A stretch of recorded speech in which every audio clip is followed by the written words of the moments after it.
Well, I've had enough reaction from the video where I made this special tool for installing a rear main seal on a Cat C7 engine. It just so happens I have one here.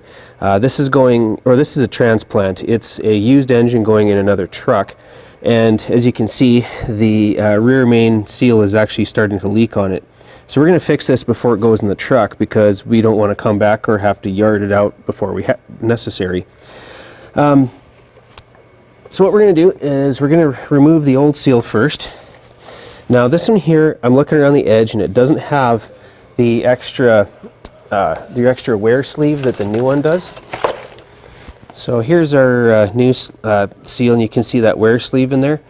This one thankfully does not have that, but we still have to get the old one out. Easiest way to do that is, there we go.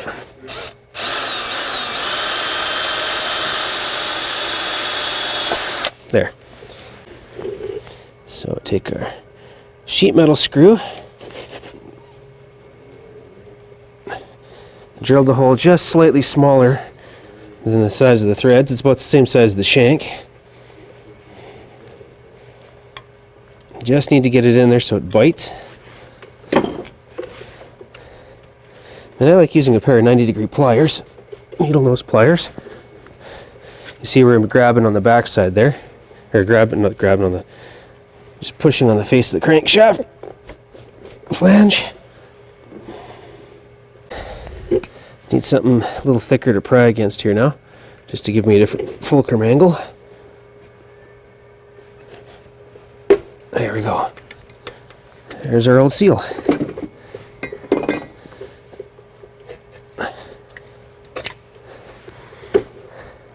As you can see, it just has that inner lip that rides right on the crankshaft rear flange outer journal. So now before we do anything, we're going to give this a wipe, because these seals have to go in dry. Now the outer surface here of our crankshaft journal is still nice and dry, so we are good there. So there are seals. Basically what happens is our seal sits on there. Get it so just sitting nicely.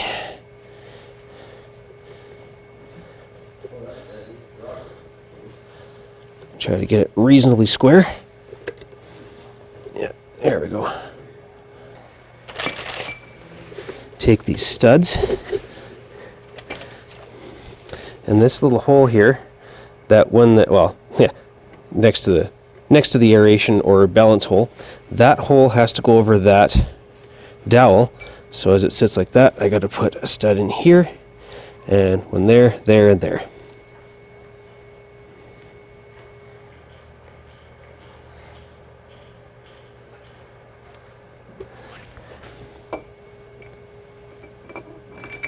There we go.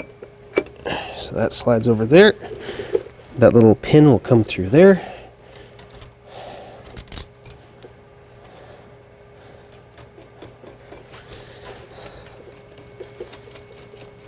Studs are perhaps a little longer than they need to be, but it's better than being shorter than they need to be.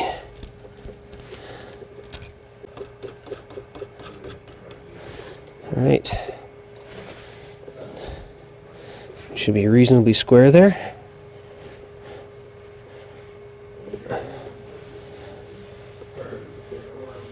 Feels pretty good. Maybe a little bit more on this side. Start on that side a bit first. And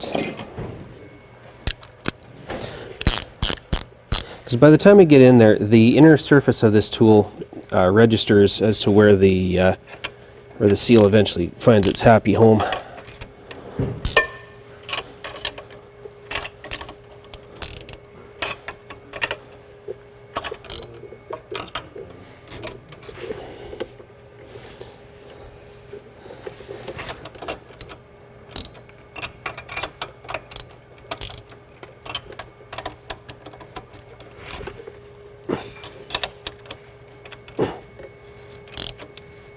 Yeah, my socket won't be deep enough. The studs aren't all the same length.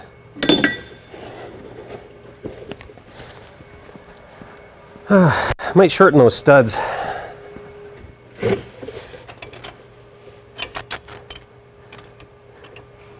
May wind up making the studs a little bit shorter at some point.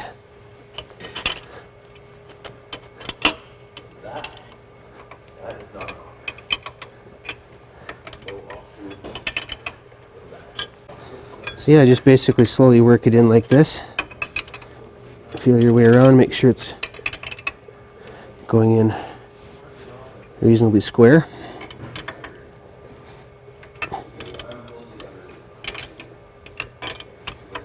Yeah, I might shorten the studs.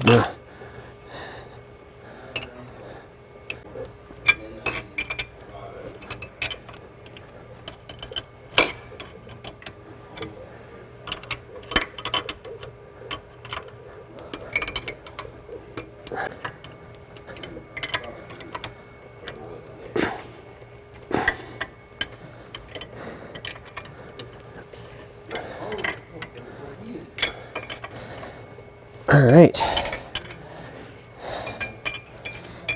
As I say, we've been taking this down evenly, and I now have all 4 nuts snug. So we can now spin. Oh, now we can take all 4 nuts off.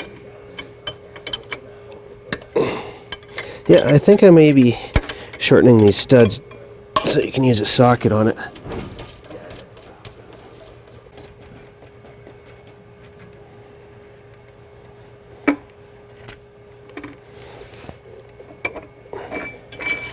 There we go. A little bit of the sealant that got squished off the outside, and that's where she needs to sit.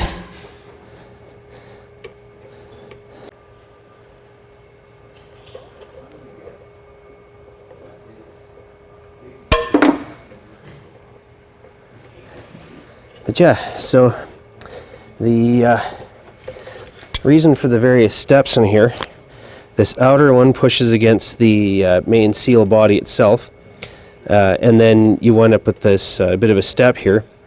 Then there's this shoulder here, you know, right in here, that actually is where the wear sleeve tucks into, and then that's what pushes that wear sleeve in. Now the wear sleeve, there's a chamfer on the end of the crankshaft. The wear sleeve has to just sit at the end of the chamfer, and that's exactly where it is. So I'm happy with that. We'll call that a win. Anyway, I had enough people asking as far as you know, how this tool works that I made the other day, so figure just do a little quickie, show you what it's for. Thanks for watching.